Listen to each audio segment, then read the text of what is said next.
Ulan, yung itim na yan na langit, yan ang pupuntahan ko. Pumatak na nga ulan eh. Oh. Pumatak na yung ulan dito sa salamin ko. Ang lalaki ng patak eh. Kaya biglang liko ako. Uwi na ako. Sa linggo na lang ako. Nagkabakasakali lang naman ako. Sa linggo na lang. Babakasakali lang naman ako na hindi naman sa excited, no? Hindi naman sa excited na marami ako mahuli. Excited ako na baka wala akong huli ulit. Ari neto, sa linggo na lang, 'di ba? Okay pa.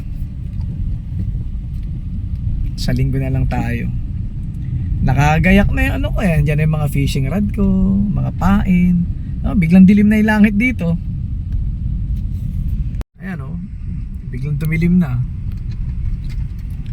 Ngayon lang ulit ako napadaan dito sa dinadaanan ko dati kapag pupunta ako ng Quezon City.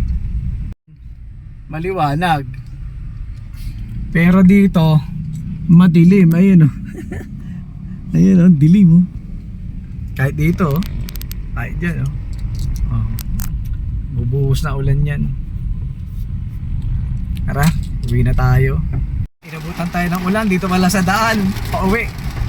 Biglang buhos. Tama lang talaga, pang linggo lang talaga tayo. Hindi talaga nakalaan yung araw na to para sa atin, para mag fishing. Kaya Sunday tayo. Meron dito tayo sa bahay. Mababa ako.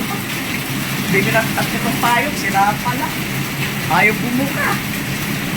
Sakit na, balik na. Gatang kayo ng balik na. Pero nakasa ulan. Buti na lang.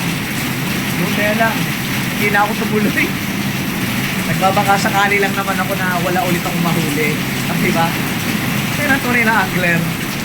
Kahit walang huli, fishing pa rin ng fishing. Lakas ako lang. Talagang panglinggo na talaga ako. Kasi pa naman hindi ko may baba yung mga pain. Yung pain kasi kailangan ilagay ko sa rep eh. Para mas sumarap. Sarap yung timplado ko ngayon ng pain ko. Lumasa ko. Tapos meron akong mga sugpo. May sugpo ako. Ay. Mangyayari nito tulog. Tulog muna tayo na ito. Tara. Salamat sa panonood. Sa linggo tayo magkita-kita.